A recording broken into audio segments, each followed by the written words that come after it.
The grand chamber of the Galactic Council stretched out like a massive arena. Hundreds of alien delegates sat in circular rows, their seats rising higher and higher toward the domed ceiling.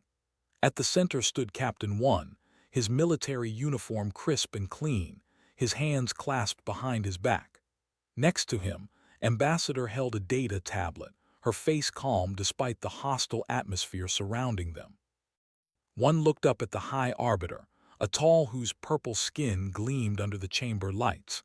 Hand stared down at the two humans with obvious disgust in his four eyes. Around him, other alien species whispered among themselves, their strange voices creating an unsettling chorus. "The Council has made its decision," Han announced, his voice booming through the chamber. "Humanity is too dangerous to remain among civilized species. Your kind is violent, unpredictable, and primitive. You do not belong here." Stepped forward. "Honorable Council members, humanity has followed every regulation. We have shared our resources, participated in joint missions, and proven ourselves as peaceful neighbors. What law have we broken?" A military commander stood from his seat. "You have not broken our laws. You are the law we wish to prevent. Your species fights among yourselves. Your history is written in blood. What happens when you turn that violence toward us?" One felt his jaw tighten, but he kept his voice steady. Every species here had a violent past. The Empire conquered 12 star systems before joining the Council. They fought civil wars for 3 centuries. Why are we different? "Because you are too young, too unstable," Han replied coldly. "The Council voted. 30 standard cycles from today, all human presence must withdraw to your home system. Sol will be your prison. Any human vessel found beyond it after the deadline will be destroyed without warning." The words hit like a physical blow. One exchanged a glance with. They had known this might happen, but hearing it confirmed was different. Behind them, the small group of human military and diplomatic staff stood in shocked silence. "This is unjust," said, her voice rising. "You cannot condemn an entire species based on fear."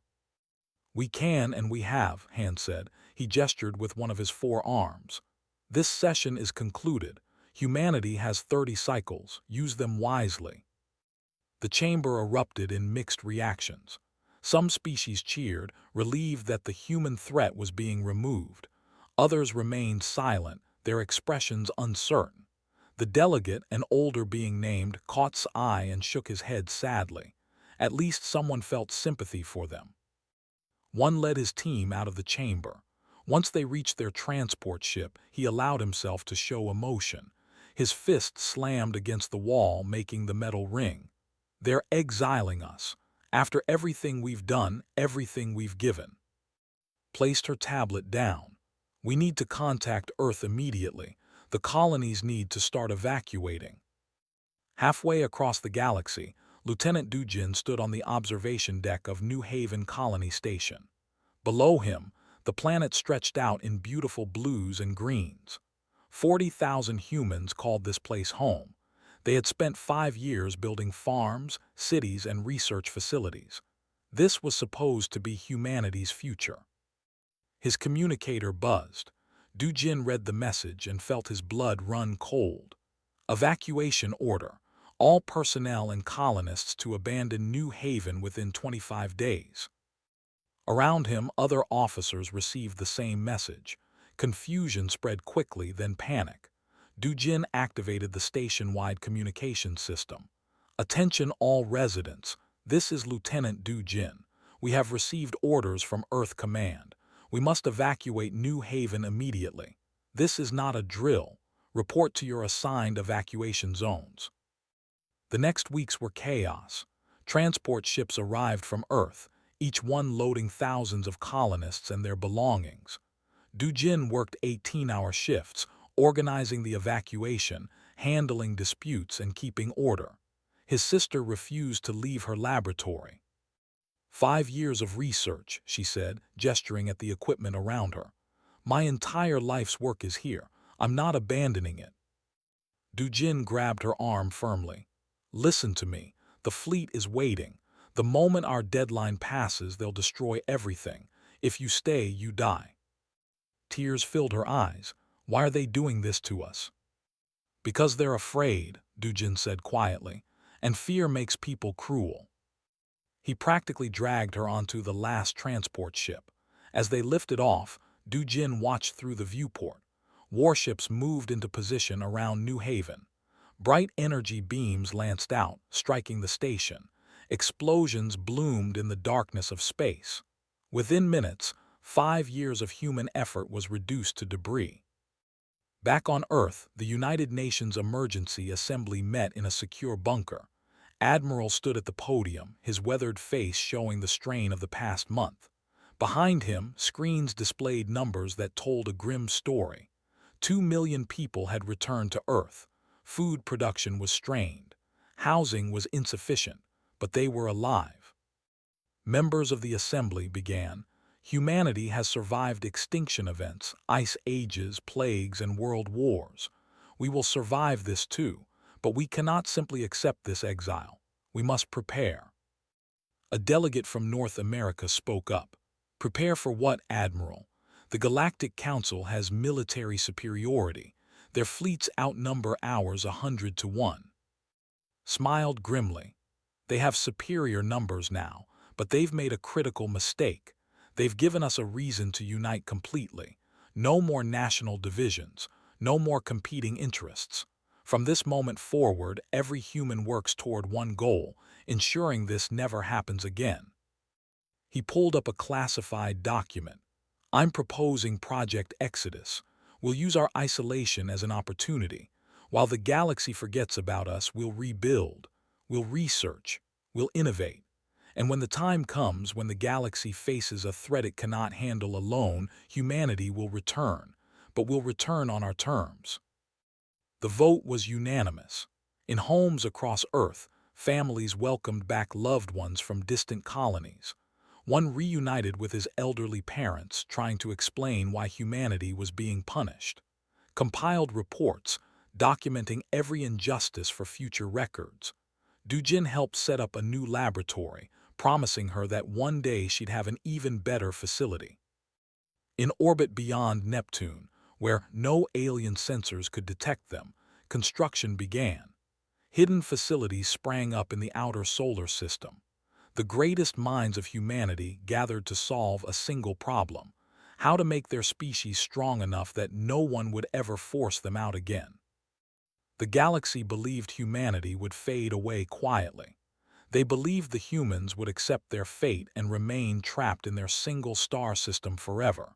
It was a comfortable belief, one that let the council members sleep peacefully at night. They were wrong. Humanity had been underestimated before. Every time, humans had proven themselves capable of greatness when pushed to the edge. The Galactic Council had just pushed an entire species to the edge and expected them to fall. Instead, humanity would use that edge to sharpen themselves into something the galaxy had never seen before. The countdown had begun, not toward humanity's end, but toward the galaxy's awakening. 15 years had passed since humanity's forced exile. In the Galactic Council chambers, discussions about humans became rare, then stopped altogether. Trade routes that once passed near the Sol system were redirected years ago. The galaxy had moved on, convinced that humanity had faded into quiet obscurity within their single star system. The council members were content with this arrangement. High Arbiter Han, now holding even more power than before, rarely thought about the humans anymore. When he did, it was with satisfaction. The problem had been contained, eliminated without firing a shot. To him, it was the perfect solution. But beyond Neptune's orbit, in the cold darkness of the outer solar system, humanity had been anything but quiet. Engineer Miso floated through the zero-gravity assembly bay, checking connections on a massive ship hull. The vessel was 3 times larger than the old colony transports, but its design was sleek and predatory. Weapons arrays lined its sides, and its hull was made from materials that absorbed sensor scans rather than reflecting them. "How's the shield generator coming along?" Miso asked through her helmet communicator. A voice crackled back. Running at 95% efficiency, better than the alien models we studied. The power draw is half what the ship's use. Miso smiled. That was the story of the past 15 years. Humanity had taken alien technology, studied it, broken it down, and rebuilt it better. When you had nothing to lose and everything to prove, innovation happened quickly. She pushed herself toward the command deck, where Admiral was inspecting the progress. The old man had aged considerably since the exile, but his eyes still burned with determination. He nodded approvingly at the ship taking shape around them. "The vengeance of Saul," said. "The first of 50, and not one of them uses council-regulated technology." "We're completely independent now," Miso confirmed. "Our reactors, our weapons, our shields, all human-designed and human-built. We don't need them anymore." Placed a hand on the viewport. "We never needed them. We just needed time to realize it." In a research facility hidden inside a hollowed-out asteroid, worked late into the night. 15 years ago, her brother had dragged her away from her laboratory on New Haven. She had been angry then, feeling like she had lost everything. Now she understood that loss had pushed her further than comfort ever could. On her screens, complex equations scrolled past. Standard faster-than-light travel used jump gates controlled by the Galactic Council.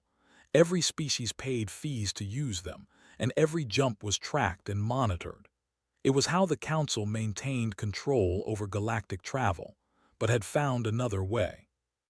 "It works on quantum entanglement principles," she explained to Ho, her colleague from the Military Applications Division. "Instead of punching through space like the jump gates do, we slip between dimensions. It's faster, uses less energy, and best of all, it's completely undetectable by Council sensors." Ho studied the data with wide eyes. "This changes everything. We can move ships anywhere without them knowing." "Exactly," said. "We'll see them coming, but they won't see us. Not until we want them to." The breakthrough was immediately classified and sent to Admiral. Within months, every ship under construction received the new drive system. Humanity's return to the galaxy would not be announced by passing through Council checkpoints. It would happen when and where humans decided. On Earth itself, life had adapted to the new reality. The returning colonists had been integrated into society. Their experiences living among aliens had changed Earth's culture. Languages evolved to include alien concepts. Technology advanced as human engineers applied lessons learned from studying Council devices. Intelligence Officer Sung worked from a bunker beneath the Gobi Desert. His job was to monitor all alien communications that could be intercepted. It was tedious work, sorting through thousands of transmissions, but occasionally he found valuable information. Today was one of those days. "Admiral needs to see this immediately," Sung said to his supervisor. An hour later, the transmission was being analyzed by Earth's top military leadership. The message was from a military dispatch. 3 more species had been absorbed into the Empire through what they called protective agreements. Everyone knew what that meant: submit or be invaded. "They're becoming more aggressive," observed. "Without humanity to use as the Council's shared enemy, they are showing their true nature." Who had remained as Earth's primary diplomatic officer, reviewed reports from her secret contacts. "Several smaller species are terrified. The especially sends regular messages asking if humanity remembers them." "We remember," said quietly. "When the time comes, we'll remember everyone who stood by us and everyone who didn't." The years of isolation had transformed Earth into something unprecedented. Every nation had contributed to humanity's rebuilding. Resources were shared. Knowledge was freely exchanged. The old divisions that had weakened humanity for centuries had faded, replaced by a single shared purpose. In military academies, young officers studied tactics that would shock the Galactic Council. Human warfare had always been brutal and innovative, born from thousands of years of conflict. Now that innovation was focused on a single goal, surviving in a hostile galaxy. Lieutenant Du Jin, now a commander, trained these new officers. He never let them forget why they were preparing. "The galaxy cast us out because they feared us," he told his students. "When we return, we'll give them a reason to fear us, but we'll also give them a reason to respect us." His sister visited occasionally, sharing her research with military planners. Brother and sister had grown closer during the exile years. They both understood that they were part of something larger than themselves.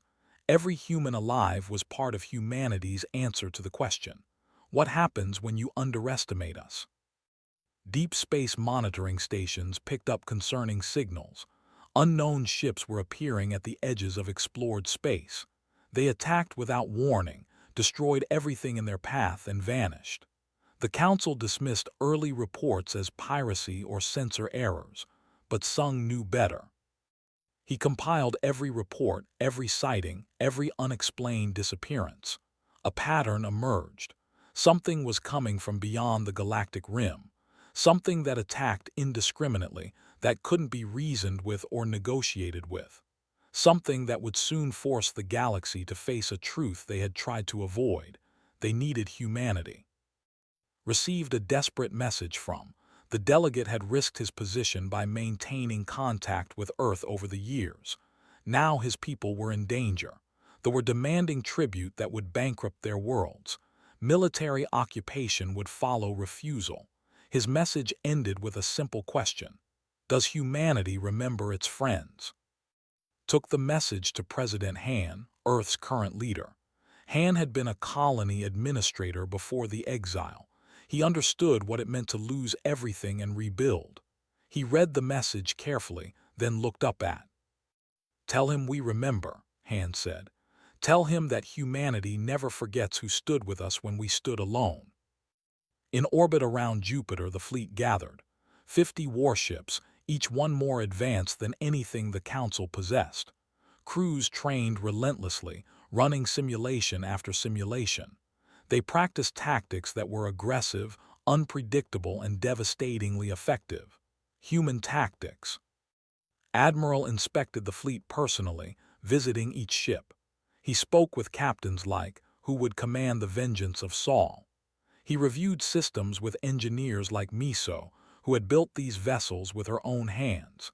He discussed strategy with tactical officers like Du Jin, who had spent 15 years preparing for this moment. "We're not returning to the galaxy as supplicants," told his commanders. "We're not going to beg for acceptance. When humanity reveals itself again, it will be on our terms for our reasons. And the galaxy will understand that forcing us out was their mistake, not our weakness." The ships waited in the darkness, their crews ready. Earth sensors watched the galaxy carefully. Sung monitored every transmission, maintained her secret contacts, refined her technology. Humanity held its breath, knowing that the time for silence was ending. The galaxy had forgotten about humanity. Soon they would remember, and that memory would reshape everything. The warning came from a deep space monitoring station at the galactic rim. Strange signals, moving fast, destroying everything they encountered. At first, the Galactic Council thought it was a malfunction. Then the first colony went silent. Then another. Then 5 more in a single day. High Arbiter Han stood in the Emergency Council session, his purple skin pale with worry. On the massive screens surrounding the chamber, reports flooded in from across the galaxy. The threat was real, and it was spreading faster than anyone had predicted. "What are we dealing with?" demanded the delegate, his voice shaking. A military analyst appeared on screen. "We're calling them the Swarm. They're entities that consume everything in their path. They break down matter and use it to create more of themselves. Every planet they touch becomes a factory for their expansion." The chamber erupted in panic. Species that had never agreed on anything suddenly found common ground in their terror. Han raised his arms for silence. "The fleet will engage them. We are the strongest military power in the galaxy. We will stop this threat. But the fleet's confidence was misplaced.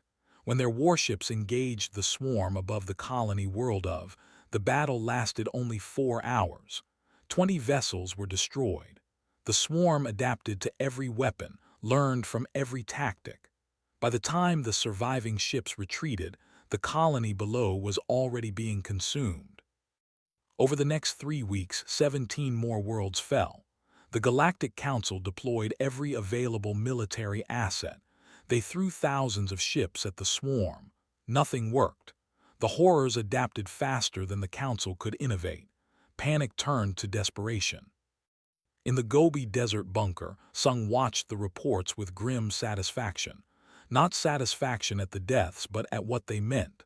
He opened a secure channel to Admiral. "Sir, the is next in the swarm's path.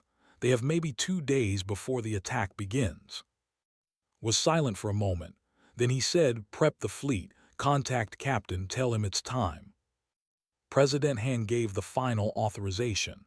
After 15 years of silence, humanity would speak again, but not with words, with action. The vengeance of Saul materialized above the just as the swarm arrived. The transition from dimensional slip drive left no energy signature, no warning. One moment, empty space. The next, a human warship unlike anything the galaxy had ever seen. On the bridge, Captain sat calmly in his command chair. Around him, his crew worked with practiced efficiency. Engineer Miso monitored power systems. Tactical Officer Dujin analyzed the swarm formations. They had trained for this moment for 15 years.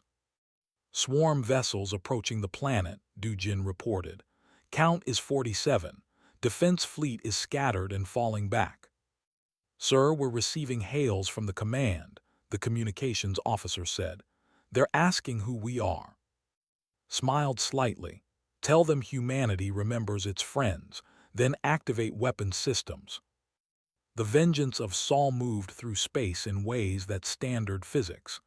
Dimensional slip drive didn't just move the ship faster, it let the ship phase partially out of normal space.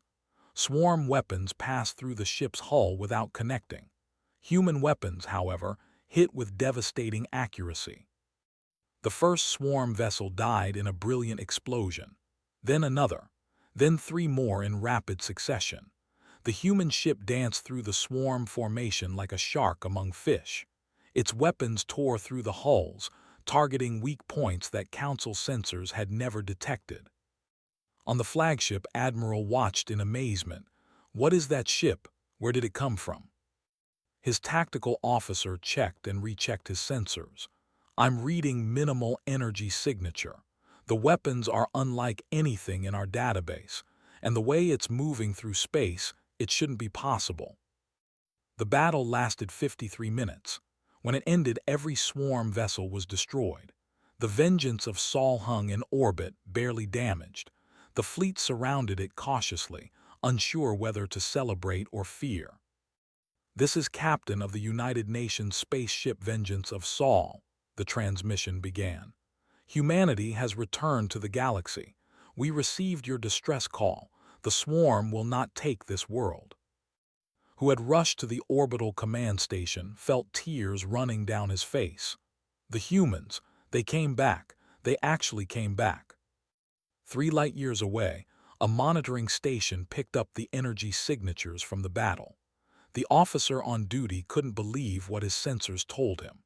He ran the analysis 3 times before sending the report to High Arbiter Han. The message was simple. Human vessel detected engaging swarm forces. Swarm defeated. Request immediate instructions. Han crushed the data pad in his hands. Impossible. Humans didn't have the technology for this. They didn't have ships capable of defeating the swarm.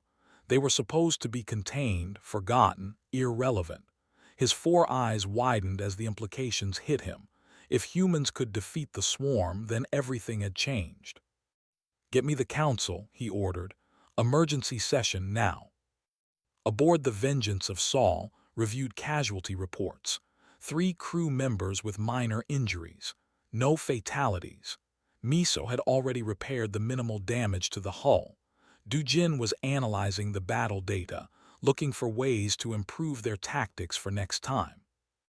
"Captain, we're receiving a transmission," the communications officer said. "It's from the Galactic Council. They're demanding we identify ourselves and explain our presence outside the Sol system." Looked at his crew. Every face showed the same mixture of satisfaction and anger. They had just saved an entire world, and the Council's first response was to demand explanations, as if humanity still owed them obedience. "Open a channel," said. "Let's remind them who we are."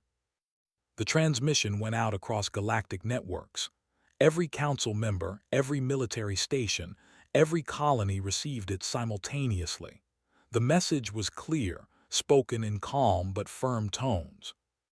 "This is Captain of Earth speaking on behalf of humanity. 15 years ago you cast us out. You called us dangerous and primitive. You forced us back to our home system and told us to stay there forever. We followed your order. We returned to Sol, but you never said what we could do inside our own system." The camera on his bridge showed the crew behind him, a mix of determination and pride on their faces. "While you forgot about us, we remembered you. We remembered every injustice, every insult, every world we built and were forced to abandon.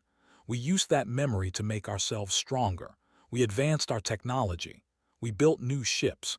We prepared for the day when the galaxy would need us." Stood from his chair. "That day has come. The swarm threatens every species, including yours.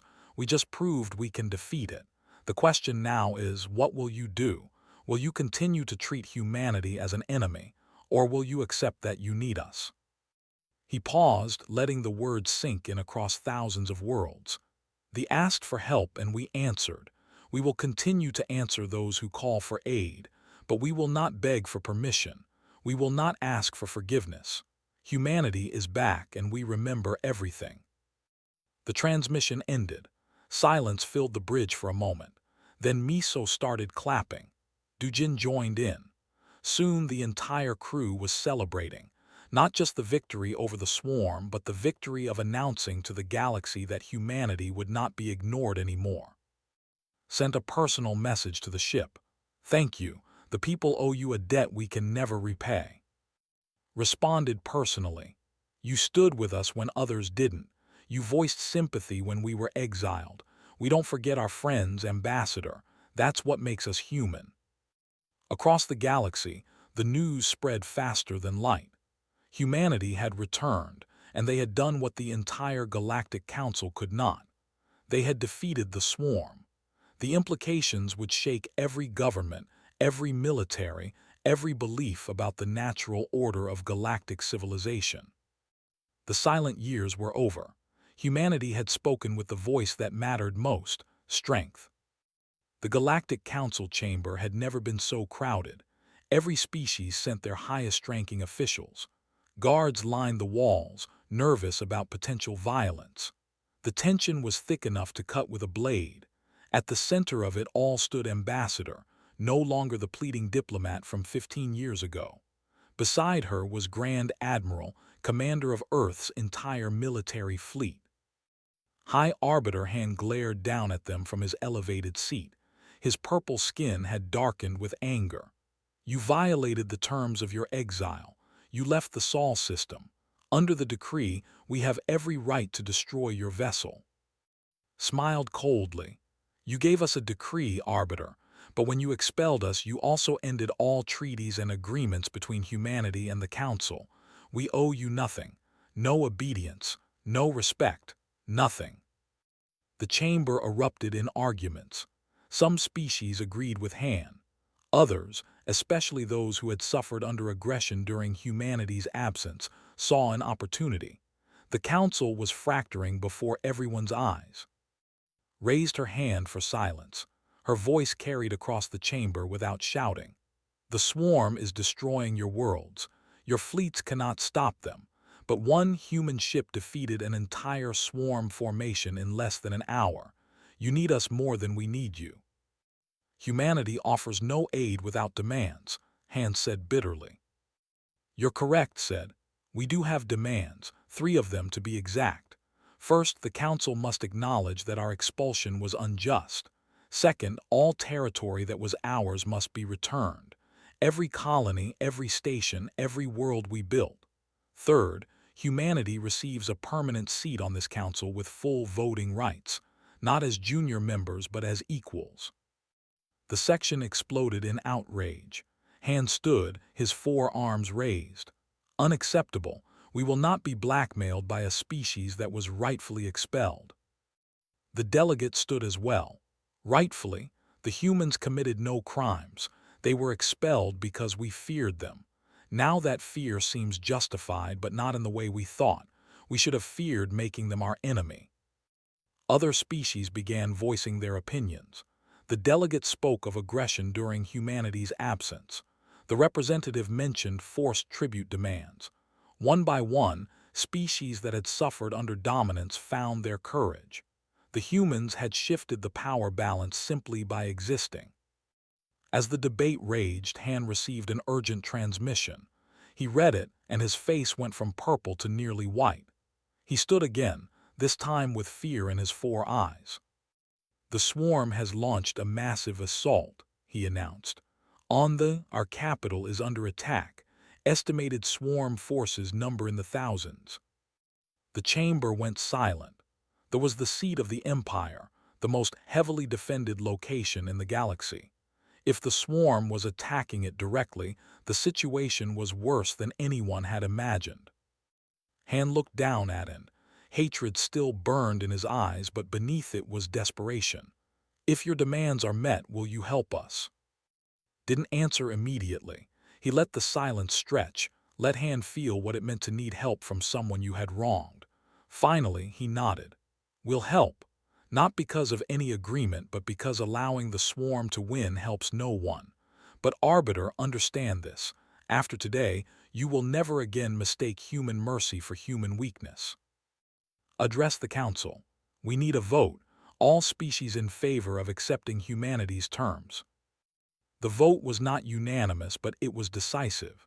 Even some delegates voted yes, knowing they're hung in the balance.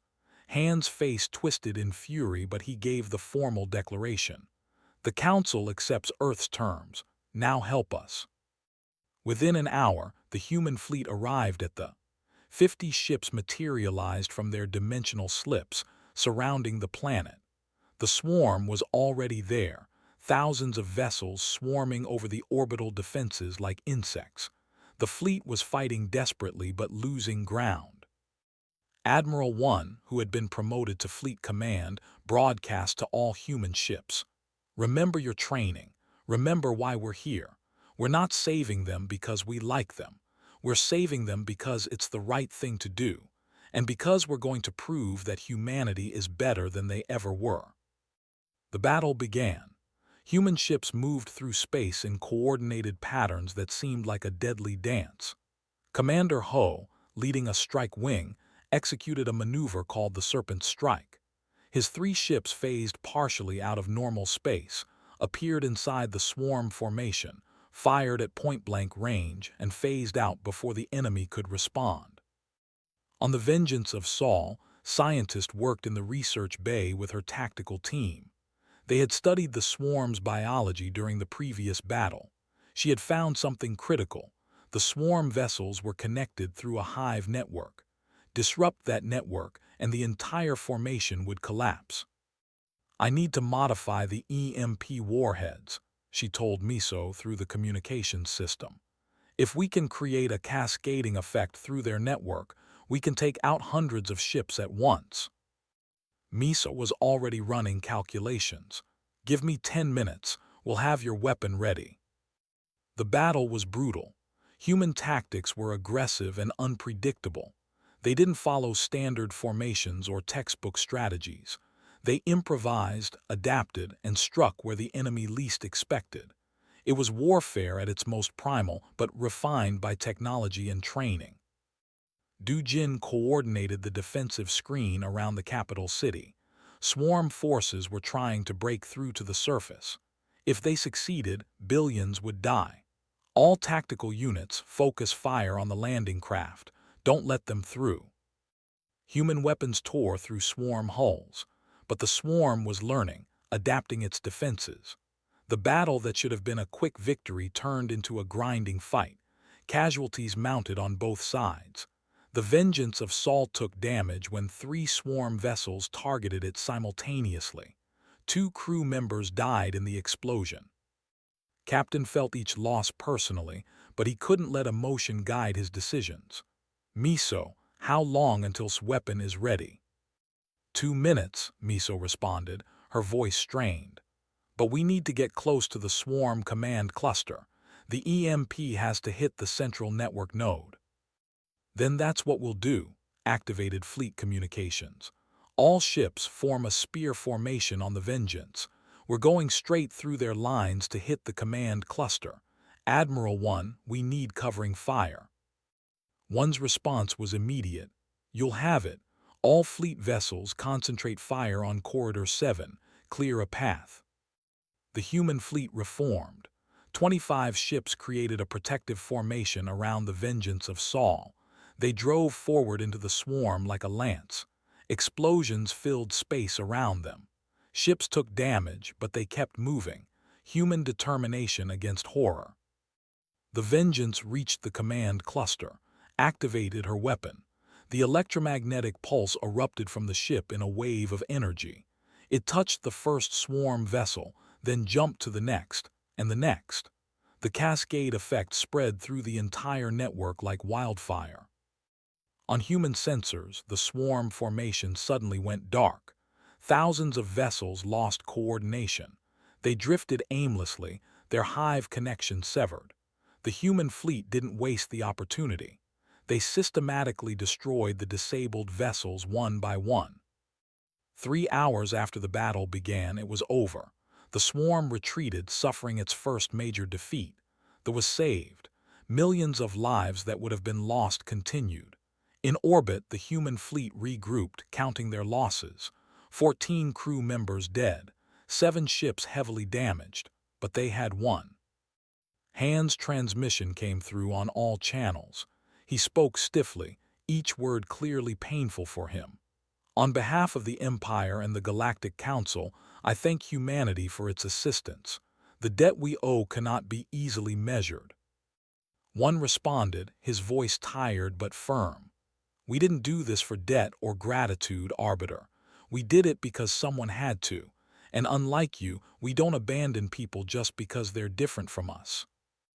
Below on the billions looked up at the night sky where human ships glowed like new stars. Many felt gratitude.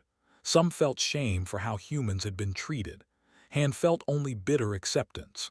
The galaxy had changed, and his kind no longer held absolute power. In the council chamber took her seat, not in the supplicant's position at the center but in the circle itself, Earth's permanent seat. Beside her, empty chairs waited for other human representatives. The age of human exile was over. The age of human influence had begun. 2 years had passed since the Battle of Prime. The galaxy looked different now. Trade routes reopened near human space. Diplomatic shuttles regularly traveled between Earth and alien worlds. The Galactic Council had been reformed, its power structure forever changed. And at the center of these changes stood humanity, not as conquerors, but as something perhaps more powerful, as examples. Ambassador walked through the new council headquarters on the neutral world of 4. The building was designed with input from all species, including humans. Earth's architectural influence was visible in the open spaces and natural lighting.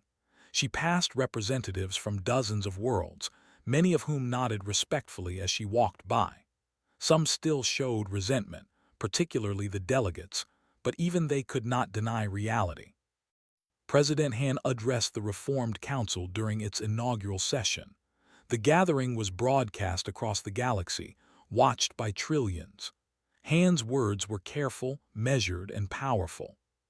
"Humanity did not seek to return to the galaxy as empire builders," he said. "We were forced to leave, and that exile taught us valuable lessons. We learned that isolation breeds innovation. We learned that adversity reveals strength. But most importantly, We learned that the measure of a civilization is not in how it treats those it fears, but in how it protects those who need help. He gestured to the assembled delegates.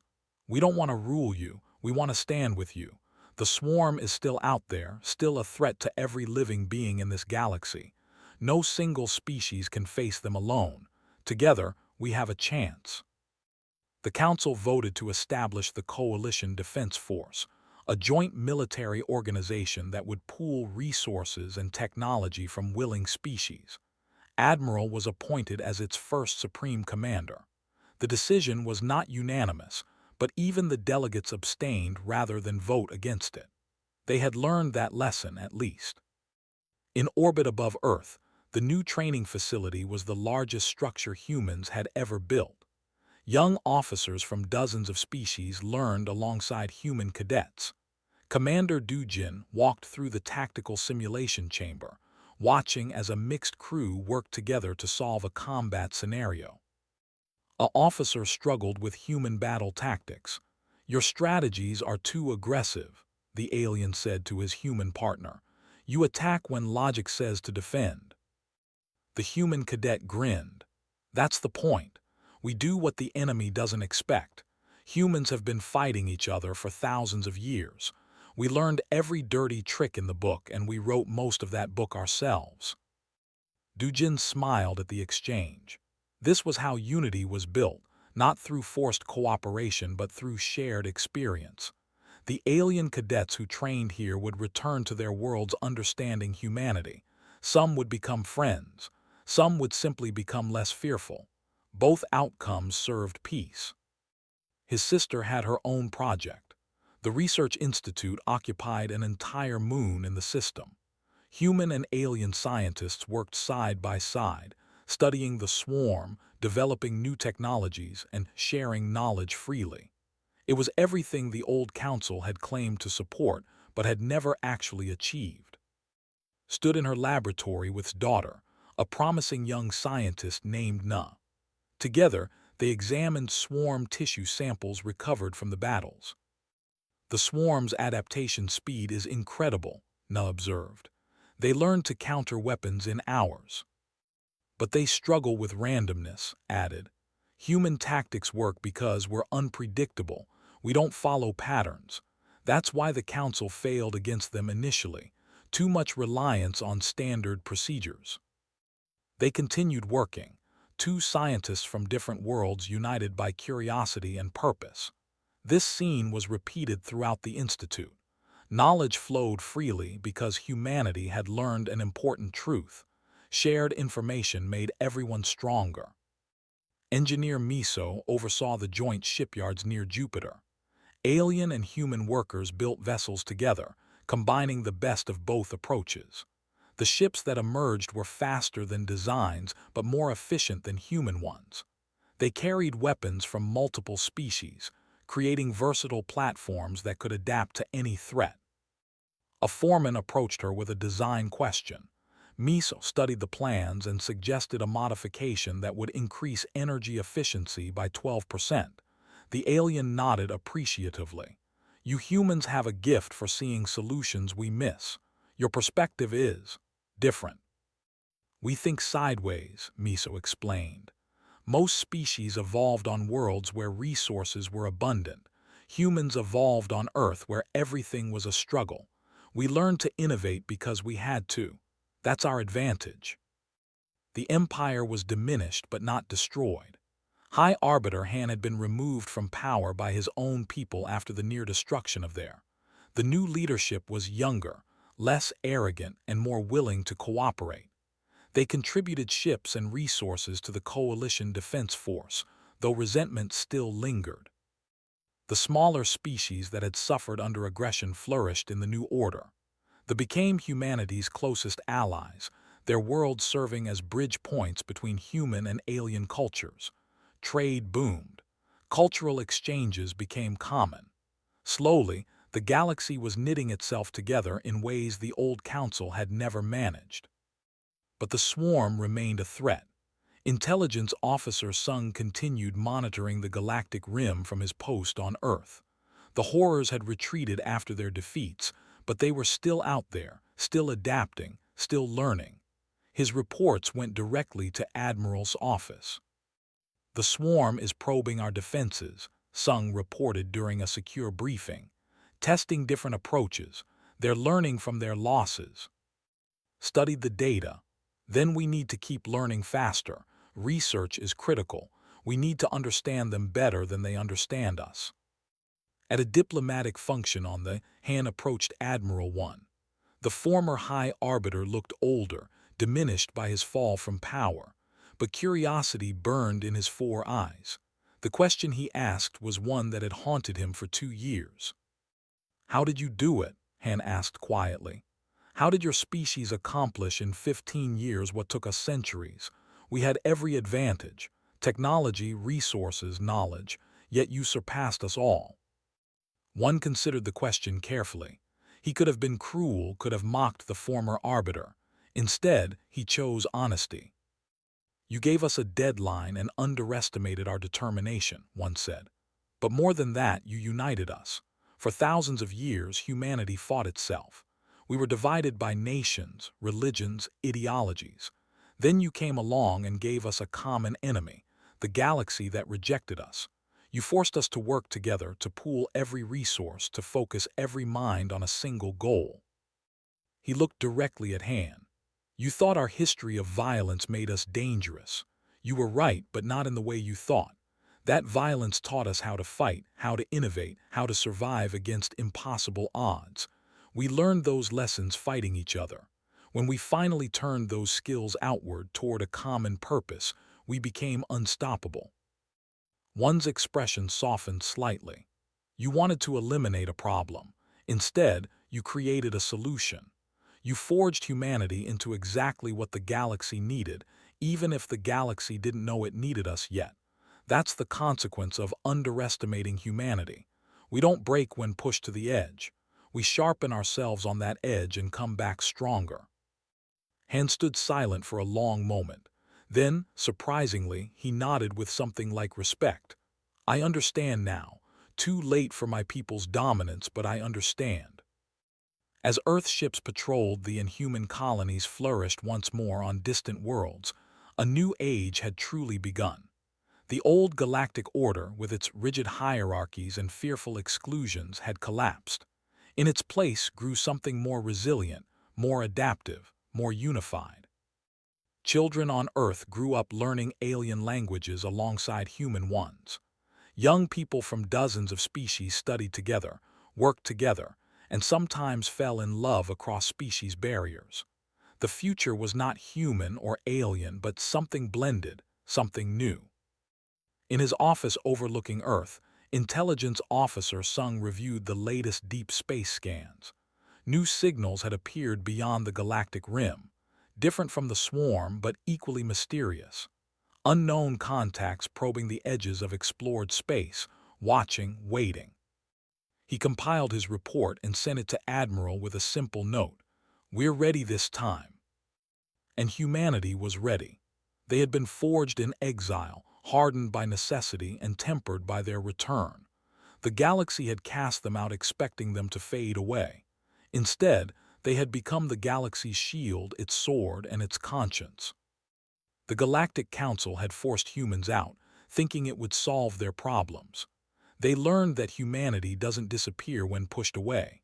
Humanity adapts, overcomes, and returns stronger than before. That was the consequence they now lived with, a consequence that had reshaped the entire galaxy. As looked out at the stars from her office on 4, she thought about the journey humanity had taken. From exile to salvation, from outcasts to leaders, from feared primitives to respected defenders. The road had been hard, but it had proven what humanity had always believed about itself. When pushed to the edge, when facing impossible odds, when told they couldn't succeed, humans didn't accept defeat. They rewrote the rules. They found another way. They survived, thrived, and showed the universe what it meant to be truly unstoppable. The forced expulsion was meant to contain a threat. Instead, it unleashed humanity's greatest potential, and the galaxy, for better or worse, would never be the same again. Humanity had returned, and this time they were here to stay.